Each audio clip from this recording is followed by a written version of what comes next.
Assalamualaikum warahmatullahi wabarakatuh. Alhamdulillah.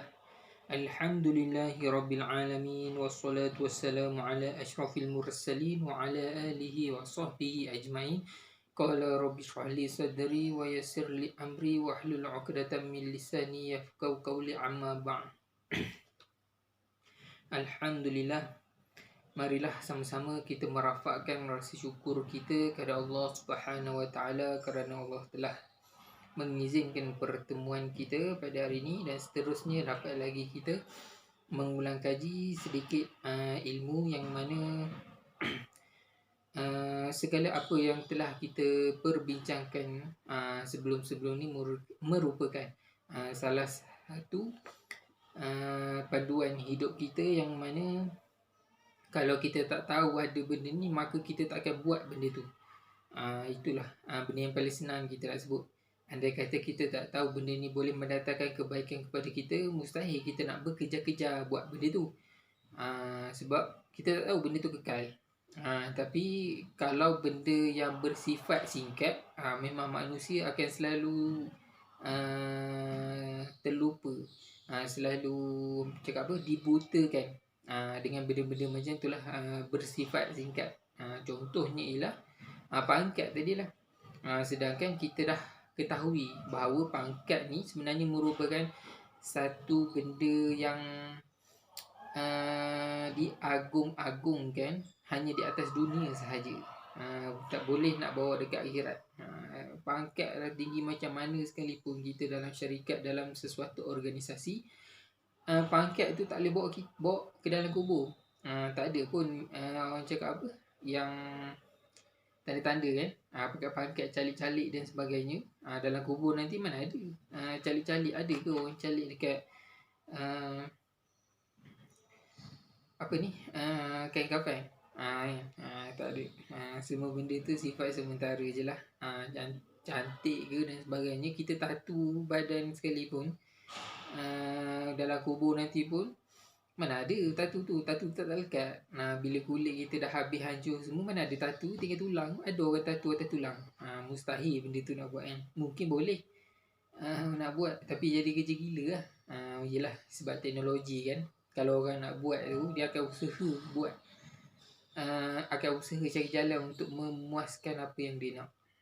Itulah manusia. Jadi hari ni kita sambung semula tentang 7 amal kebajikan, yang mana bila kita buat amalan tu, amalan tersebut akan berkekalan, walaupun kita dah tak mampu nak buat lah.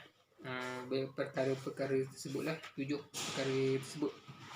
Jadi saya ingin membincangkan kat sini beberapa perkara, beberapa isu yang ada dalam hadis, sambungan daripada yang dulu, yang mana hadis ni juga menerangkan kepada kita supaya kita ni biar tergesa-gesa dalam melakukan amal soleh.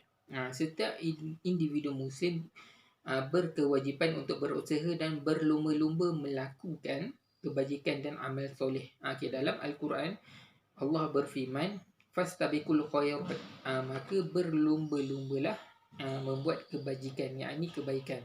Sebab kebaikan yang boleh mendatangkan pahala dekat kita sangat mudah, senang je. Nabi kata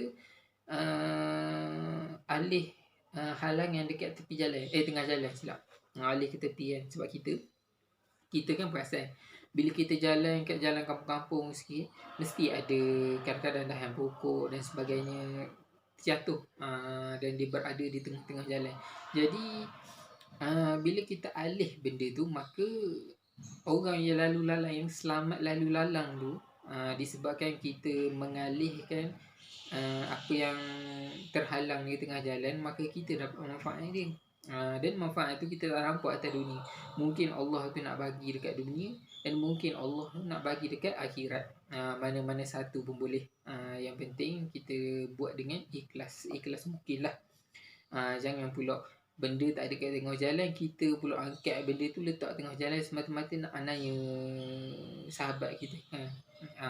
Kalau nama sahabat kita tak naya, adalah musuh-musuh dan sebagainya, kita letak paku dan sebagainya. Sebab dulu saya pernah dengar cerita tentang orang buat naya dekat orang lah. dekat kawasan sini lah, dekat-dekat sini, yang mana saya tak pastilah apa punca dia, tapi kalau mengikutkan apa yang saya dapat tahu, banyak tayar-tayar kereta yang ditoreh. Wallahualam lah, sama ada tuan kereta tu parking double macam tu, atau dia memang saja nak khianat orang tu. Dia toreh tayar habis bocor. Kalau satu tak apa lagi, sebab setiap kereta dia ada spare satu. Tapi kalau empat tayar, macam mana kan? Dah lah orang tu datang cuti pun habis duit.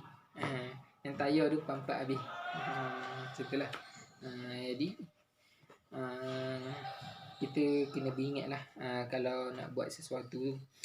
Okey, menurut Muhammad Ali As-Sabuni, ia bermaksud hendaklah bersegera melakukan sesuatu yang membawa kebaikan, iaitu mentaati Allah dan melaksanakan segala perintahnya. Bersegera melakukan sesuatu bermaksud sesuatu yang tidak boleh ditangguh-tangguh lagi. Ini kerana orang yang beriman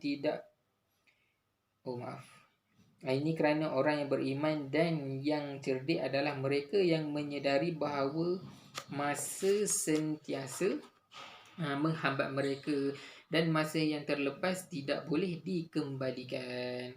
Adalah kata-kata ulama yang paling famous sekali bila orang belajar bahasa Arab.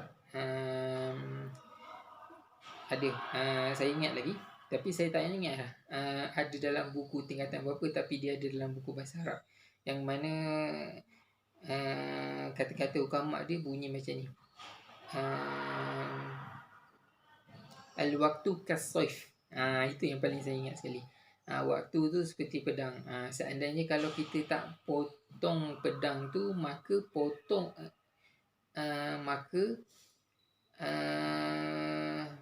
pedang tu akan potong kita, betul. Sama juga dengan masa. Kalau masa ni kita tak potong masa, maka masa tu yang akan potong kita. Sebab itulah masa ini seperti pedang tadi. Sebab sifat dia potong-memotong. Dia berbeza dengan pepatah Melayu. Pepatah Melayu kata masa ni diumpamakan lebih berharga daripada emas dan sebagainya lah kan. Tapi kita kena faham yang mana segala benda yang wujud atas dunia ni, dia, kita boleh kata dia, benda tu masih lagi wujud nilai dia.